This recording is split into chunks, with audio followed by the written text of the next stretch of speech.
विजयनगर नामक एक गांव में आर्यन अपनी बीवी मीरा के साथ रहता था। आर्यन एक किसान था। वो सारा दिन गांव में खेती बाड़ी करता और गांव वासियों को अपने खेत की ताजा सब्जी खिलाता। लेकिन विजयनगर में एक चुड़ैल का साया था। उस चुड़ैल ने सभी गांव वासियों की नाक में दम कर रखा था। वो रोज रात में आती और गांव वासियों का दरवाजा खटखटाती और उनसे शराब मांगती। गांव वासियों की शराब ना देने पर वो चुड़ैल उन्हें मार देती। एक दिन आर्यन अपने खेत से थक कर शाम को घर लौटता है।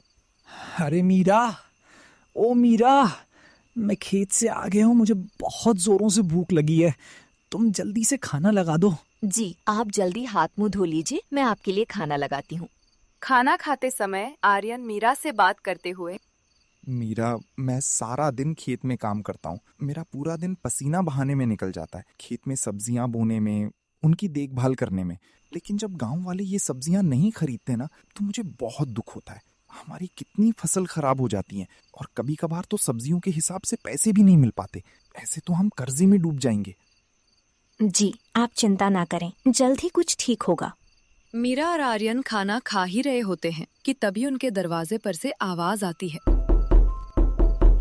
मैं शराबी, मैं शराबी, मैं शराबी, मैं शराबी।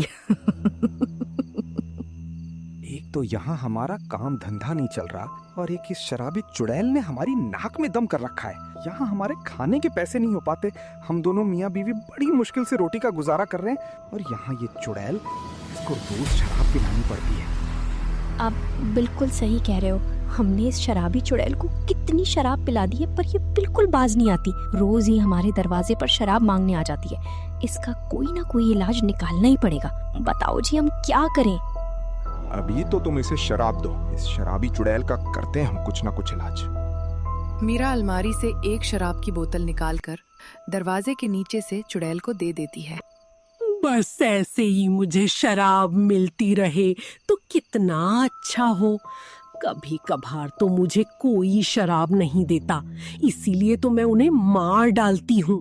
मुझे और किसी से नहीं मतलब, मुझे मेरी शराब से मतलब है। बस रोज एक बोतल शराब मिल जाए तो मजा ही आ जाए। मैं शराबी, मैं शराबी। चुड़ैल ऐसा बोलकर शराब पीते पीते वहां से गायब हो जाती है। अगली रात चुड़ैल फिर से मीरा के पड़ोसियों के घर का दरवाजा खटखटाती है। मैं शराबी, मैं शराबी, मैं शराबी, मैं शराबी। शराब दो मुझे, मुझे शराब दो या अपनी मौत दो। आर्यन और मीरा चुड़ैल के शराब मांगने का सारा दृश्य अपनी कमरे की खिड़की से चुपचाप देख रहे थे। देखो ये चुड़ैल कैसे आए दिन गांव वासियों की नाक में दम करे रखती है। यहाँ देखो, कल हमसे शराब मांग के ले गई, आज पड़ोसियों से मांग रही है। जी, आप बिल्कुल सही कह रहे हैं। चुड़ैल पड़ोसियों का गेट खटखटाती रहती है और गाना गाती जाती है। मैं शराबी, मैं शराबी, मैं शराबी, मैं शराबी। मुझे शराब दो या अपनी मौत दो। चुड़ैल बड़ी देर तक आर्यन के पड़ोसियों का दरवाजा खटखटाती है। चुड़ैल के काफी देर तक गेट खटखटाने पर भी उनके पड़ोसी जब चुड़ैल को शराब नहीं देते तो चुड़ैल गुस्से में आकर उनका गेट तोड़ देती है और उन्हें जान से मार देती है। अगले दिन सारे गांव वासी एकत्रित होते हैं और आर्यन के पड़ोसी का अंतिम संस्कार करते हैं। अंतिम संस्कार में गांव के सरपंच भी होते हैं। तभी सारे गांव वासी डरे हुए सरपंच के समक्ष अपनी परेशानी बताते हैं। सरपंच साहब, ये देखो, शराबी चुड़ैल ने गांव का क्या हाल कर दिया है। आए दिन वो किसी न किसी की जान लेने पे तुली रहती है। हम बहुत परेशान हैं। ना ही हमारा काम धंधा चल रहा है और ऊपर से रोज इस चुड़ैल के लिए शराब लाकर रखनी पड़ती है, वो भी सिर्फ और सिर्फ अपनी जान बचाने के लिए। सारे के सारे गांव वासी आर्यन की बात से राजी होते हैं। जी सरपंच साहब, हमें इस चुड़ैल का कुछ ना कुछ तो इंतजाम करना ही पड़ेगा, नहीं तो एक दिन सारे के सारे गांववासी मारे जाएंगे और फिर हम इसे शराब पिला पिला कर कंगले हो जाएंगे। हाँ, तुम सही कह रहे हो। हमें जल्दी से जल्दी कुछ ना कुछ करना पड़ेगा अपने गांव के लिए, नहीं तो एक दिन हम सब बहुत बड़े संकट में आ जाएंगे। हमें ना एकजुट होकर गांव के बाबा के पास जाना चाहिए। अब तो वही हमारी परेशानी का हल निकालेंगे। सारे के सारे गांव के लोग एक साथ बाबा के पास जाते हैं और उन्हें अपनी परेशानी बताते हैं। बाबा जी हमें बचाओ, बाबा हमें बचाओ, हम सबकी जान खतरे में है, बाबा हमारी जान बचाओ। क्यों, क्या हुआ बच्चों? तुम सारे के सारे इतने घबराए हुए क्यों हो? बाबा, हमारे गांव में एक चुड़ैल का साया है। वो एक शराबी चुड़ैल है और रोज रात हमारे घर के दरवाजे पर आकर वो हमसे शराब मांगती है। हाँ बाबा जी, और हम अगर उसे शराब ना दें तो वो हमें जान से मारने को कहती है। सरपंच भी आर्यन की हाँ में हाँ मिलाते हुए, जी बाबा, मैं खुद बहुत परेशान हूँ। कल ही उस शराबी चुड़ैल ने हमारे गांव के एक इंसान की जान ले ली है। उसने उस शराबी चुड़ैल को शराब नहीं दी थी और उस चुड़ैल ने उसकी जान ले ली। बाबा जी, गांव का मुखिया होने के कारण मैं बहुत परेशान हूँ। आप कैसे भी करके हम सब गांव वासियों की जान बचाओ। ठीक है, तुम सब चिंता मत करो, मैं तुम्हें बताता हूँ इस शराबी चुड़ैल को मारने का तरीका। बाबा सरपंच को गंगा जल दे देते हैं। सरपंच जी, आज रात में जब भी ये शराबी चुड़ैल गांव में शराब मांगने के लिए गांव वासियों का दरवाजा खटखटाए तो तुम सब उसे ये गंगा जल एक बोतल में भरकर दे देना। इस पवित्र जल को पीने के साथ ही वो शराबी चुड़ैल मर जाएगी और उसके साथ ही इस गांव से उसका नामो निशान मिट जाएगा। उसी रात चुड़ैल फिर गांव में सरपंच का दरवाजा खटखटाती है। मैं शराबी, मैं शराबी, मैं शराबी, मैं शराबी। शराब दो या अपनी मौत दो, नहीं दी तो अपनी मौत का स्वागत करो। सरपंच बाबा के बताए अनुसार ही चुड़ैल की बोतल में गंगा जल भरकर दे देता है। देखो इन गांव वासियों को मेरा कितना खौफ है। ये सारे के सारे अपने घर में मेरे लिए शराब रखते हैं। इन्हें आखिरकार अपनी जान जो प्यारी है। चुड़ैल सरपंच के द्वारा दी गई बोतल को खोलती है और उसे शराब समझकर पीने लगती है।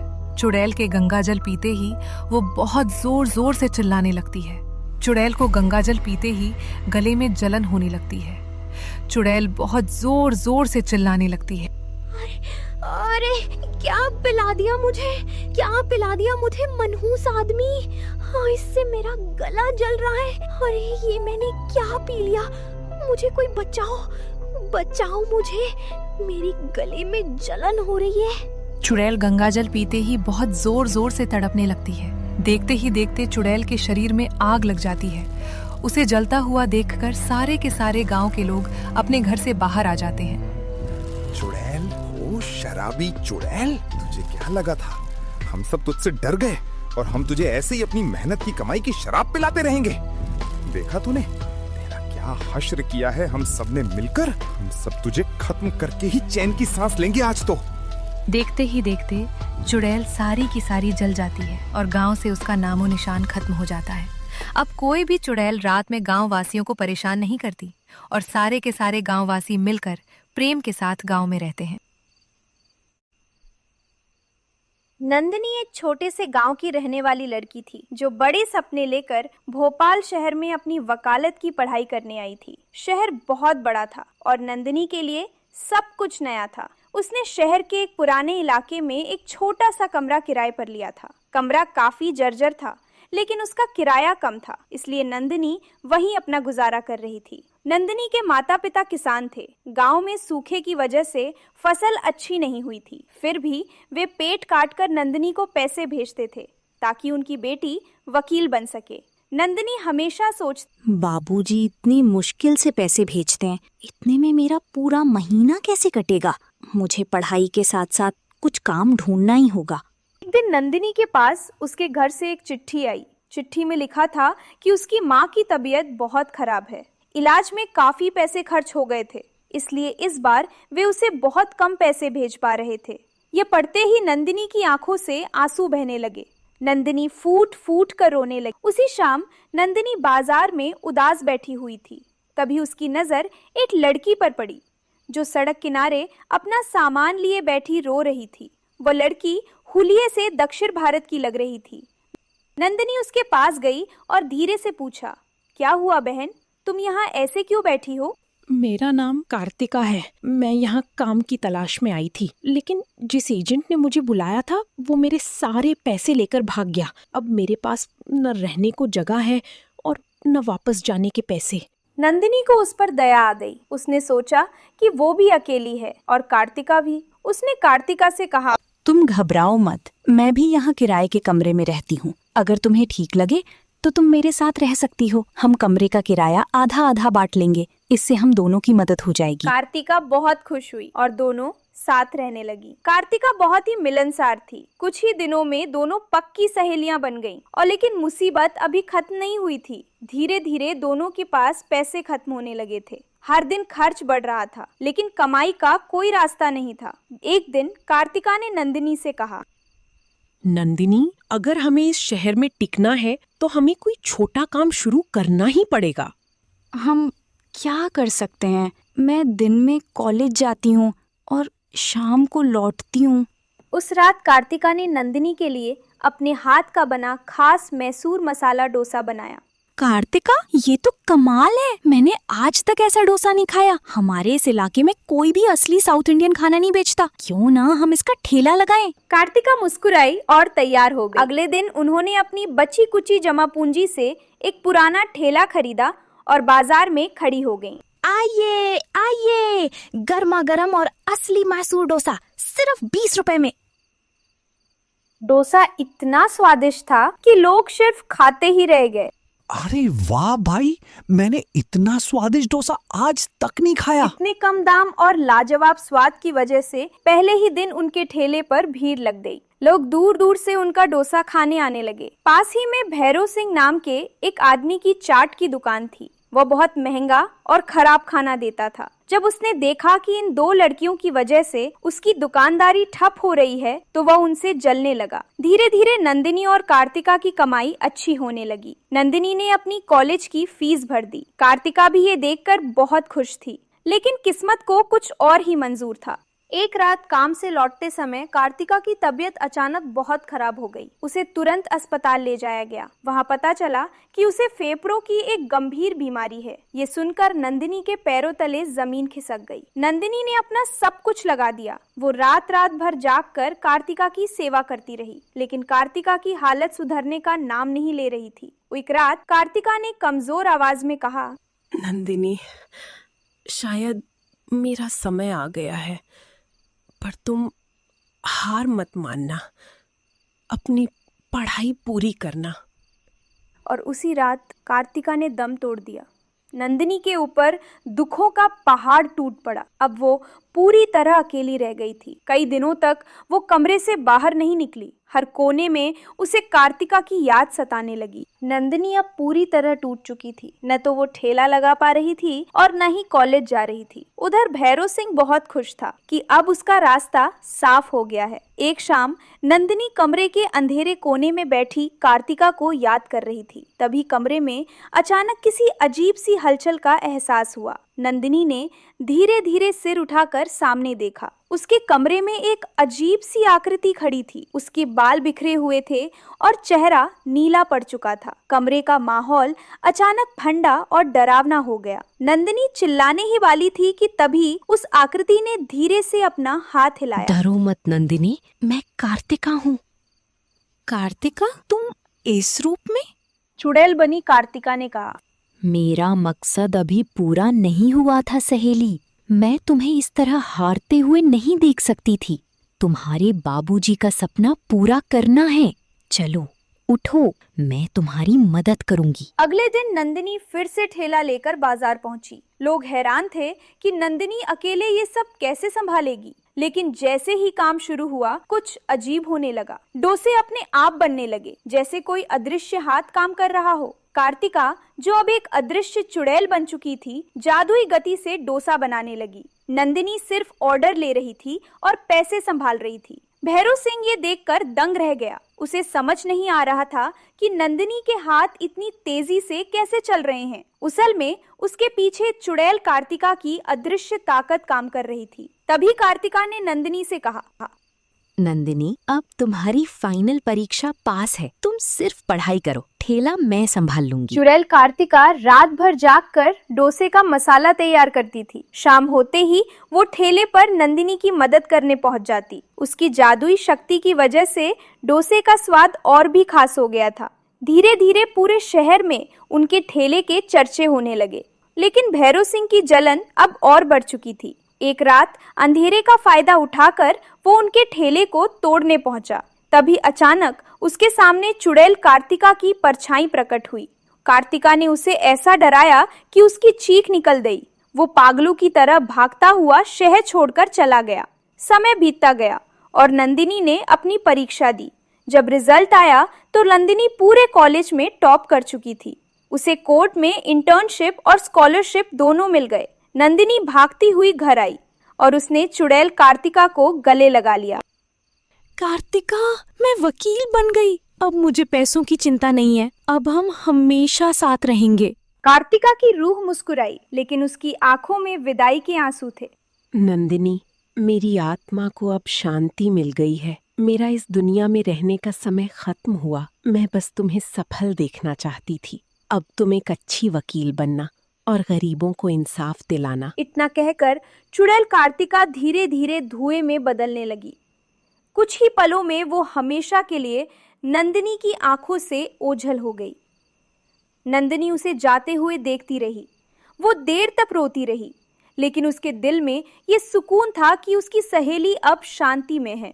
सालों बाद नंदिनी एक मशहूर वकील बन चुकी थी। उसने अपने शहर के बाजार में उसी जगह एक सहेली भोजनालय खुलवाया, जहां गरीबों को मुफ्त भोजन मिलता था। आज भी जब नंदिनी डोसा खाती है, उसे कार्तिका की याद आ जाती है, उस सहेली की जिसने मौत के बाद भी अपनी दोस्ती निभाई।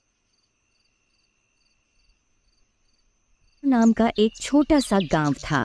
इस गांव के थोड़े ही दूर में एक भूतिया गुफा थी। गांव वालों का कहना है कि इस गुफा में जो एक बार जाता है वह वापस लौट के नहीं आता, इसलिए गांव के सारे लोग इस गुफा से दूर रहते थे। इस गांव में लखा नाम का एक लकड़हारा रहता था। उसकी एक पत्नी थी जिसका नाम श्वेता था, और लखा का एक छोटा बच्चा भी था जिसका नाम मुन्नू था। लखा बाहर से लकड़ियां तोड़ के अपने गांव में बेच देता था, जिससे वह थोड़े बहुत पैसा कमा लेता था। एक दिन बारिश के मौसम में लखा एक जंगल में लकड़ी काटने के लिए जाता है। लखा थोड़ी बहुत लकड़ियां काटता है और वह उस लकड़ियां को अपने गांव में ले जाता है। तभी जोरों से बारिश शुरू हो जाती है। अरे नहीं, इस बारिश की वजह से मेरी सारी लकड़ियां भीग जाएगी। गांव तो भी बहुत दूर है। एक काम करता हूँ, इस गुफा के अंदर चलता हूँ। लखा उस भूतिया गुफा में चला जाता है। यहाँ पर श्वेता और उसका बेटा मुन्नू लखा की राह देख रहे होते हैं। 2 दिन बीत जाते हैं, लेकिन लखा अभी तक घर नहीं आता। यहाँ पर श्वेता थोड़ी परेशान हो जाती है और श्वेता लखा को ढूंढने के लिए जंगल में चली जाती है।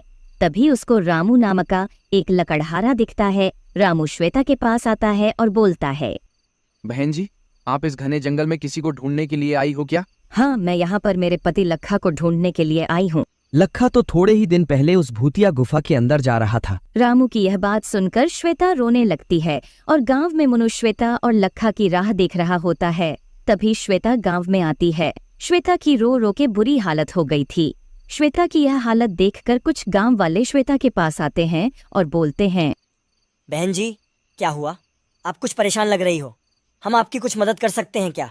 हाँ, मेरे पति लखा उस भूतिया गुफा में चले गए हैं। आप कुछ गांव वालों को लेकर उस भूतिया गुफा में जाओ। क्या पता मेरे पति लखा के साथ साथ बाकी गांव वाले भी मिल जाए। अरे नहीं, पहले ही उस भूतिया गुफा में कितने गांव वाले गुम हो चुके हैं। हम वहां पर नहीं जाएंगे। हम भी गुम हो गए तो। गांव वालों की यह बात सुनकर श्वेता घर लौट जाती है। घर पर मुन्नू श्वेता और लखा की राह देख रहा होता है। तभी श्वेता लखा और उस गुफा के बारे में मुन्नू को सब कुछ बता देती है। ये बात सुनकर मुन्नू भी रोने लगता है। तभी पातालपुर में रात हो जाती है। रात के करीब 1 बजे मोनू अपने पापा लखा को ढूंढने के लिए उस गुफा में जाने का फैसला करता है। रात को मुन्नू एक जंगल वाले रास्ते से उस गुफा की ओर चलता है। वह जंगल काफी ज्यादा घना था। थोड़ी देर चलने के बाद मुन्नू गुफा के पास पहुंच जाता है। तभी मुन्नू उस गुफा के अंदर जाने का फैसला करता है और मुन्नू गुफा के अंदर चला जाता है। गुफा में थोड़ी देर चलने के बाद मुन्नू को एक चुड़ैल दिखती है। चुड़ैल को देखकर मुन्नू काफी ज्यादा डर जाता है, लेकिन वो अपनी जगह पर ही डटा रहता है। तभी वह चुड़ैल बोलती है, अरे ये तो छोटा बच्चा है, ये मेरे किस काम आएगा, इसको यहाँ से कैसे भगाऊं, ये तो मेरा सारा काम चौपट कर देगा। और यहाँ पर श्वेता मुन्नू के गायब हो जाने के कारण परेशान हो जाती है और श्वेता जाकर रमेश के पास से मदद मांगती है और श्वेता रमेश को सब कुछ बता देती है। तभी श्वेता और रमेश कुछ गांव वालों की मदद मांगने के लिए जाते हैं। अरे अशोक, लगता है मुन्नू भी उस भूतिया गुफा में चला गया है और एक छोटा बच्चा उस भूतिया गुफा में जाने की हिम्मत दिखा सकता है, तो हमें तो हमारे ऊपर शर्म आनी चाहिए। हाँ रमेश, तू सही कह रहा है। मुन्नू की हिम्मत देखकर मुझ में भी हिम्मत आ चुकी है उस गुफा में जाने के लिए। चलो चलते हैं, उस भूतिया गुफा में जो होगा देखा जाएगा। गांव के कुछ लोग हिम्मत करके उस भूतिया गुफा के अंदर चलते हैं। तभी उन लोगों को वहां पर मुन्नू और वह चुड़ैल दिख जाती है। गांव वाली यह चीज देखकर काफी ज्यादा हैरान हो जाते हैं। बाप रे, यहाँ पर तो चुड़ैल है, भागो वरना ये हमें कच्चा चबा जाएगी। अरे मुखो, डरो नहीं, देखो मुन्नू भी उस चुड़ैल के पास खड़ा है। अगर वह चुड़ैल उसे खाना चाहती तो कब की खा चुकी होती। चलो हम भी मुन्नू के साथ खड़े हो जाते हैं। गांव के सारे लोग मुन्नू के साथ खड़े हो जाते हैं। तभी वह चुड़ैल बोलती है, लगता है तुम सबको तुम्हारी मौत यहाँ पर खींच कर लेकर आई है। चुड़ैल, मुन्नू की हिम्मत देखकर हम में भी हिम्मत आ गई है तुम्हारा सामना करने की। तभी वह चुड़ैल वहाँ से भागने लगती है। गांव वाले भी चुड़ैल के पीछे दौड़ते हैं और चुड़ैल के पीछे पीछे गांव वालों को बाकी गांव वाले मिल जाते हैं। अरे भाई रवि, तुम यहाँ पर क्या कर रहे हो? इतने दिनों से गांव क्यों नहीं लौटे? अरे भाई क्या बताऊं, ये चुड़ैल ने हमको डरा के यहाँ पर कैद कर लिया था और खजाने की लालच में हम सबसे यहाँ पर दिन रात खुदाई करवाती थी। तभी कुछ गांव वाले चुड़ैल को पकड़ लेते हैं। गांव वालों, मुझे माफ कर दो, खजाने की लालच में मैंने सारे गांव के लोगों को यहाँ पर खुदाई करवाती थी, लेकिन अब मुझे मेरी गलती का एहसास हो गया है। आप लोग जो भी मुझे सजा दोगे मुझे मंजूर होगी, लेकिन मुझे बस माफ कर दो। अरे कोई बात नहीं, तुम्हें तुम्हारी गलती का एहसास हो गया, वही बहुत है। सारे गांव वालों ने चुड़ैल को माफ कर दिया और लखा के साथ सारे गांव वाले फिर से गांव में लौट गए।